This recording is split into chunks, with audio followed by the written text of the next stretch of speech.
L'artiste JR a décidé de faire entrer tout le monde au Panthéon, ce monument où reposent certains des grands hommes qui ont marqué l'histoire de France. En fait, il s'agit de 4160 portraits d'individus qui vont être installés sur le dôme ou à l'intérieur du bâtiment durant sa restauration.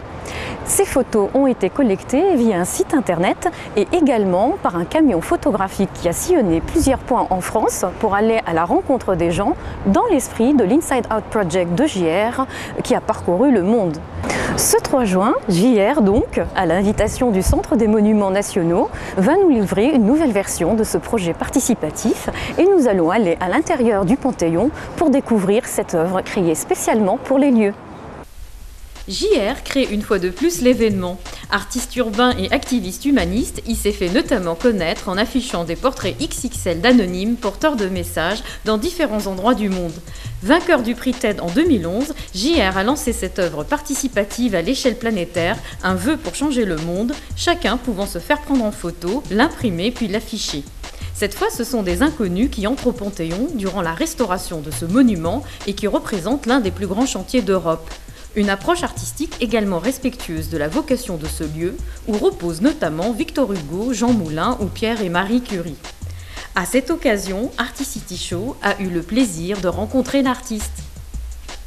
Vous avez collecté des visages dans le monde entier. Est-ce qu'il y a une expression ou une émotion universelle qui se dégage de tous ces portraits ? Je ne sais pas s'il y a une expression universelle, mais quand on regarde toutes ces images, tous ces visages les uns à côté des autres, on sent en tout cas qu'il y a une énergie universelle, dans le sens où des gens qui ne sont jamais rencontrés, des gens qui ne se sont jamais croisés ou même ne sont jamais rentrés ici dans ce monument, dégagent tous en tout cas quelque chose moi, qui unit tous ces visages. Quand j'ai commencé à les rassembler avec mon équipe pour créer cette œuvre, ça nous apparaissait comme évident en fait. Et on pouvait les mettre dans n'importe quel ordre que ça aurait fonctionné. Et c'est ça que transmet pour moi cette œuvre. Mais elle n'aurait pas ce sens-là si elle n'était pas ici. Elle a été vraiment créée pour être à l'intérieur du monument. Et vous avez, par votre art, transformé la vie de gens dans le monde. Vous les avez aidés, vous avez parlé de la Tunisie tout à l'heure. Vous, comment ce projet a transformé votre vie ? Pour moi, c'est un projet artistique, donc l'impact, des fois, je ne le mesure pas et je ne le connais pas souvent. En tout cas, moi, ce que je sais, c'est que j'en apprends tous les jours de ce projet parce que je n'ai pas forcément la notion de savoir ce qu'une image a comme impact dans tel ou tel pays. Et c'est les gens qui me le montrent, c'est les gens qui me montrent qu'est-ce que ça signifie pour eux à l'autre bout du monde, et d'autres ici, dans une rue parisienne, me montrent ce que ça signifie ici. C'est comme un miroir de la société.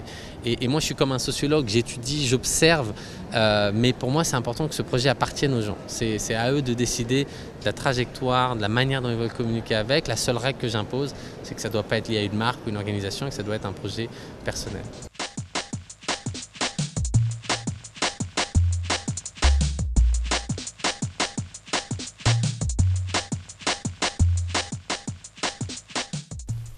Faire entrer le peuple au Panthéon, tel est le vœu réalisé du Centre des Monuments Nationaux et de JR. Une mosaïque de visages qui reflète la diversité du monde. L'installation JR au Panthéon est visible jusqu'au 5 octobre 2014, le lendemain de la Nuit Blanche.